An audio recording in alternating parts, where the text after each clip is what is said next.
Well, I'm very happy to be here. I'm especially happy to be on the stage with Karina. We've worked for a long time together on this program. And I'm going to be presenting to you our initial evaluation findings, and Karina is going to be giving you a snapshot into what might happen in a 10 Steps to a Healthier You class.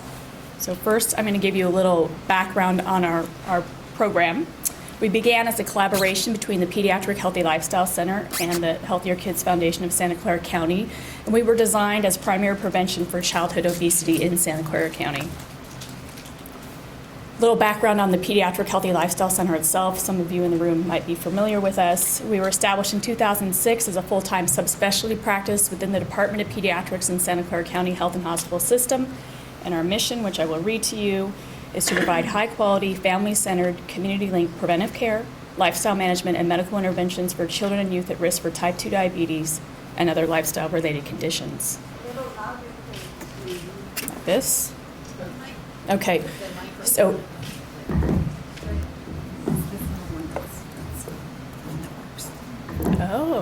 it's this one. Okay, how's that? I'm going to keep myself close here. Okay. Within the PHLC, we see children that have BMIs greater than 85th percentile, and typically when they get to this, they also have associated comorbidities. And we work with families to implement the 10 Steps to a Healthier You, which are basically evidence-based recommendations for the prevention and treatment of childhood obesity. PHLC staff are trained in both positive discipline and the division of responsibility.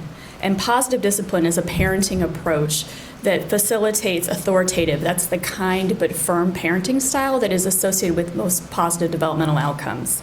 And the division of responsibility you might be familiar with is another parenting approach, but it's designed specifically to promote positive feeding practices.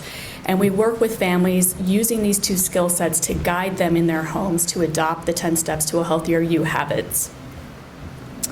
So in our conversations with the Healthier Kids Foundation, we asked ourselves, why are we waiting for kids to develop medical problems, high BMIs, comorbidities, in order to work with families to help them develop these parenting skills and help them understand what are the things that actually make your family healthier. So that's how we came up with the 10 Steps to a Healthier You idea. And basically, the idea is that we take the 10 Steps to a Healthier You into the community, and that way we can practice primary prevention, and we can also build community capacity by building skills within the community. So what is the 10 Steps to a Healthier You? It's basically a 3-class series that you're going to get a little snap of one of the classes today. The class 1 is the 10 Steps to a Healthier You, which basically presents what are the 10 healthy steps, and then gives some kind of pearls or practical tips on how to implement them in the home. Class 2 is called Structures and Routines and focus around the parenting skills specifically for designing a routine with your family, because in order to implement all the healthy lifestyle steps, you really need to know how to make a routine. And Class 3 is the 5 Keys to a Happy and Healthy Eater, which again is the division of responsibility around positive feeding dynamics. So these are the 10 Steps to a Healthier You. You probably recognize a lot of these from the 5210 campaigns. Most of them come from the 2007 Expert Committee Guidelines for child prevention of obesity. But as we say, this slide is actually from one of our classes. The 10 Steps habits can be easy to say, but hard to do, which is why we have the pearls and which is why we have the 3-class series. So these are the pearls. And again, these are just ideas that have come from our clinical experience in working with families about what helps them to actually implement the 10 steps. And now Karina's going to take over and give you an idea of how she works with families around the concept of My Plate and to encourage them to increase their fruits and vegetables. Hello, everyone. Thank you for having me. So in the class of 3 series, I usually teach Class 1. In Class 1, we have a folder for the families, and one of the things I have them pull out is the My Plate planner, so everybody gets one of these to take home as a handout, a visual representation of My Plate. We've seen the campaign. So the first thing is to take out your plate, and they all do this, and I ask, what do you notice about this plate? And usually the reaction I get from families is, number 1, oh my goodness, that's how much fruits and vegetables need to be on the plate. And then number 2, I'm not doing this. It looks very different from the plate that I serve. So I tell families that in order for children to be able to learn, the first step is to have parents offer the vegetables and the fruits on the plate is going to be the first step. And so with that, there's a lot of fears that come out for our families, right? Oh my gosh, he's not going to eat them. You don't understand my child. I've tried to do that, and this is not going to work. So a slide that's very effective is the one that you're seeing, is to see the comparison between offering and serving and versus not serving the vegetables. And on the top chart, we have a family who's maybe eating 3 or 4 times per week, but we have a child that's constantly refusing to eat vegetables. So if we see there, mom will offer, and some days the child says yes, and some days the child will say no, right? However, if we start changing our behavior as the adult or the parent who's actually serving and offering the vegetables, if we're offering them daily, we might not be able to change our child in the way he reacts. He might still refuse, but if you notice, he's refusing maybe more times per week. But at the same time, since we're offering more, if we see he's actually consuming more vegetables and fruits per week. So that is a little bit helpful.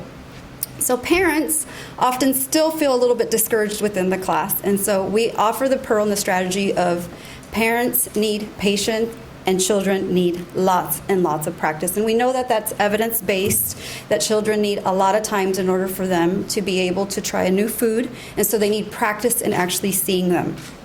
So another way that we teach parents to have patience and children to have practice is to look at this slide, and you might very well be also have an experience of your child doing this, or somebody in your life doing this, or you as yourself as an adult doing this when you're offered a new food or vegetables. So really, to have realistic expectations for the family is going to be super duper important. That's what we do in these classes, that they're able to see it, the child will be able to see, fear, and are not going to touch it in the initial times that they are offered vegetables. And the second step would be that they touch it, they play with it, they separate it, and they're still practicing. And a lot of times parents don't know this, and this is the education piece that's really important within our classes. And then they put it in the mouth, and then they spit it. And a lot of parents says, yes, that's what he's doing. And I said, yes, that is great, and you're on the right path. And so a lot of the times, just not knowing that these steps are naturally happening for ourselves is really, really important. And then finally getting to that final piece of, if we offer and serve them enough times, and we have enough patience, and we have enough practice for our children, that our children could eventually get there. And so that's kind of what we do. Thank you. So as you can see, what the class does is it takes sort of general messages about what are the healthy habits and really breaks it down to what the parents are going to have to do every day within their home to actually implement. So the question in terms of the evaluation is, okay, well, what's the impact? So we conducted an evaluation which consisted of a baseline questionnaire. This questionnaire was given before each class and after each class. And before the class, it asked knowledge, attitude, belief, and behavior questions. And then after the class, the knowledge, attitude, and belief questions were repeated. Then about a month later, families were called up and asked the behavioral questions so we could compare the pre-class behaviors to the 1 month later behaviors.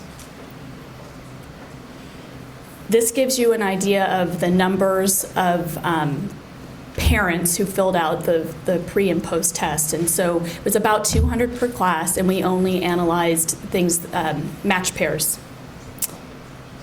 This gives you an idea of the demographics. About 50% of the classes were given in Spanish. About 60% of participants self-identified as Latino, and about 20% self-identified as Asian. So this is a knowledge, a table from the knowledge questionnaire from the first class. So when they came in, they were asked to simply identify, check off which of these behaviors are recommended. And as you can see at a baseline, which is the light green, the recommended behaviors were pretty well known. People had pretty high baseline scores. The two areas where we saw improvement were eating 5 to 9 fruits and vegetables a day and removing TVs and screens from the child's bedroom. And these were basically two areas where the knowledge wasn't as high, but the messaging of the class was effective and able to increase the knowledge. This is an actual question from the baseline questionnaire. So families were asked to mark which of these plates shows the right amount of fruits and vegetables for the plate. And on the pre-test, about 50% were familiar with that, and on the post-test, 90%. So that message was very effective as we saw it given today.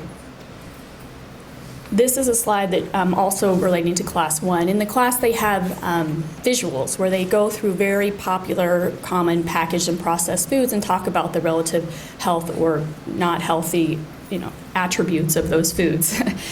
And you can see from this that the families really did take that in, and they now understand that a lot of those products aren't nearly as healthy as they seem to be when they're marketed.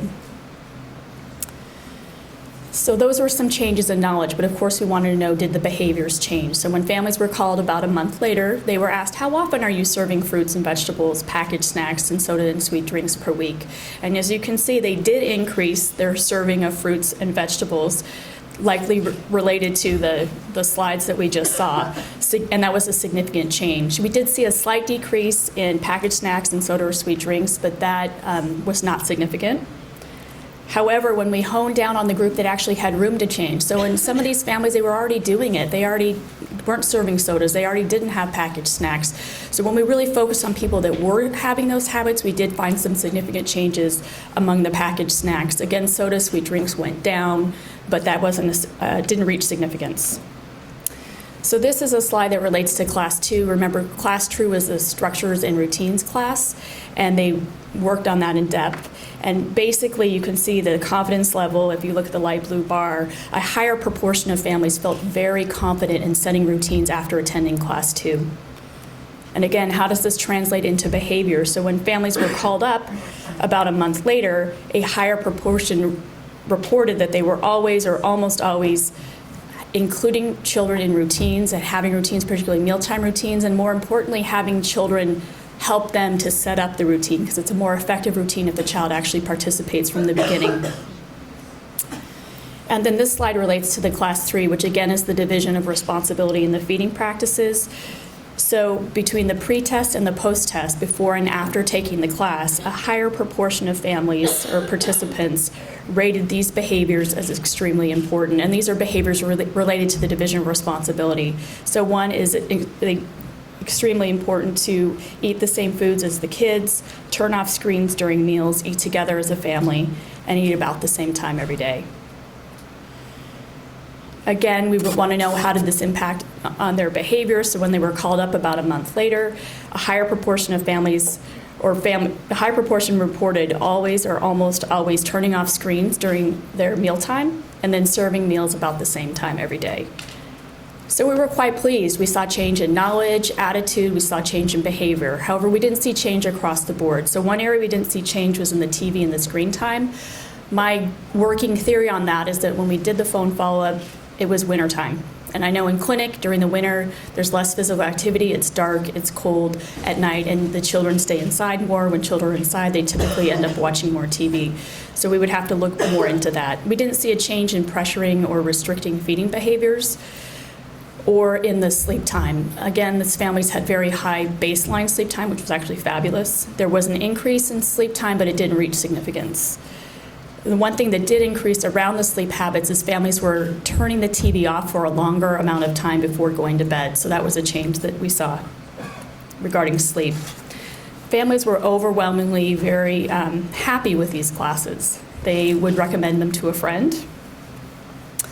And so we're looking at spread and scale next. We'd like to modify and adapt the curricula to different audiences, literacy levels, languages, explore the idea of using a promotora to deliver messages in different parts of the curricula that would be appropriate for that. Partnering with Vegelution to offer cooking classes. In the evaluation forms, a lot of families wish they had a cooking class, so we'll try to be responsive to that. And then exploring other formats, video, presentations, et cetera, possibly running video presentations within clinics, et cetera. I'd like to thank the Healthier Kids Foundation of Santa Clara County, the Pediatric Healthy Lifestyle, all the wonderful facilitators that actually present these within the community, Positive Discipline Community Resources, the Childhood Feeding Collaborative of Santa Clara County, and Applied Survey Research. So I'd like to leave you with this picture that features my youngest son, who probably needs a haircut. And it's basically the idea that you should fill your home only with the foods you want your family to eat. Because if you buy it, someone will eat it.